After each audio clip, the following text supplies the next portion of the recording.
కాంగ్రెస్ ప్రభుత్వం తీసుకొచ్చినటువంటి మహాలక్ష్మి పథకము నేటికి కరెక్ట్ గా 25 రోజులు కావస్తా ఉంది. సో దీనికి సంబంధించి right from the starting day మొదలు పెడితే ఈ రోజు వరకు కూడా అటు ఆటో వాలా ఇటు క్యాబ్ వాలా తమకు న్యాయం చేయాలని చెప్పేసి వారు అనేక రకాలుగా ధర్నాలు చేసినప్పటికీ కూడా కాంగ్రెస్ ప్రభుత్వం నుంచి చలనం వస్తా ఉంది. భవిష్యత్తులో ఆటో వాళ్లకు క్యాబ్ వాళ్లకు మేము తప్పకుండా న్యాయం చేస్తామని చెప్పిన నేపథ్యంలో ఈరోజు 1000 స్తంభాల గుడి నుంచి మొదలుకొని అంబేద్కర్ స్టాట్యూ వరకు ఆటోవాల వరంగల్ ఉమ్మడి జిల్లాల ఆటోవాల ముఖ్య నాయకులు భిక్షాటన చేస్తూ ఉన్నారు. సో ఆటోవాల రాష్ట్ర అధ్యక్షులు ఈసపల్లి సంజీవ గారు మనతో ఉన్నారు. మరియు ముఖ్య నాయకులు కూడా 1000 స్తంభాల గుడి నుంచి వాళ్ళ యొక్క భిక్షాటన కొనసాగుతోంది. సో దీనికి సంబంధించి వరంగల్ ఉమ్మడి జిల్లాలో ఉన్నటువంటి హన్మకొండలో కాంగ్రెస్ మేము ఇక్కడ భిక్షాటన ఏర్పాటు చేయడం జరిగింది. ఇక్కడ నుండి హన్మకొండ అంబేద్కర్ స్టాచ్యూ వరకు ఆటో కార్మికుల అందరం భిక్షాటన ఏర్పాటు జరిగింది. దేని వలన భిక్షాటన ఏర్పాటు చేసుకున్నాము అనంటే కేంద్ర రాష్ట్ర ప్రభుత్వం కాంగ్రెస్ ప్రభుత్వం 25 రోజులు అధికారంలోకి వచ్చిన తర్వాత మహాలక్ష్మి పథకం పెట్టి 25 రోజులు గడుస్తా ఉన్నది. అయినప్పటికీ కూడా మా బ్రతుకులు రోడ్డున పడ్డాయి. మా ఆటో కార్మికులకు నిత్యం జీవనోపాధి పోయిందని మీడియా ద్వారా తెలియపరచడం జరుగుతుంది. ఆటో కార్మికులు ఎంతో వేదనతో బాధతో రోడ్డు ఎక్కితే 3 చక్రాల బండి నడిస్తేనే వాళ్ళ కడుపు నిండుతుంది. కాబట్టి వాళ్ళ కార్మికులు ఈరోజు రోడ్డున పడ్డారు. అనేటువంటి మేము రాష్ట్ర వ్యాప్తంగా కూడా మేము పిలుపునిస్తా ఉన్నాం.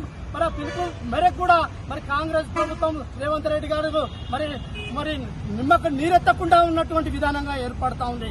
ఆటో కార్మికుడు ఒక ఆటో కొనుక్కుంటే 2,70,000 రూపాయలు ఖర్చు వస్తుంది. ఆ 2,70,000 రూపాయలు ఉన్నటువంటి ఆయన వడ్డీ వ్యాపారి దగ్గర 40,000 తీసుకొని వస్తే ఆ వడ్డీ వ్యాపారి దినం వడ్డీ వ్యాపారి కూడా ఇబ్బంది పెడుతూ ఉన్నటువంటి విధంగానే ఏర్పడుతుంది. తద్వారా మిగతా డబ్బుల కోసం ఫైనాన్స్ పెట్టుకుంటే ఫైనాన్స్ కట్టలేని విధంగా భార్య పుస్తల తాడు కూడా కుదబెట్టి కట్టుకున్నటువంటి విధంగా అవపడుతుంది.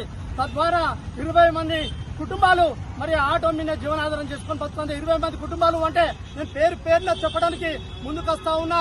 ఒక బ్యాటరీ షాప్ అయినా బతుకుతాడు, టైర్ల షాప్ అయినా బతుకుతాడు, సీడీ వడ్డీ అయినా బతుకుతాడు, అదే విధంగా ఆటో పార్ట్స్ అయినా బతుకుతాడు, అదే విధంగా ఇంకేదో ఉన్నట్టే వెల్డింగ్ షాప్ అయినా బతుకుతాడు, టైర్ పంక్చర్ అయినా కూడా బతుకుతాడు.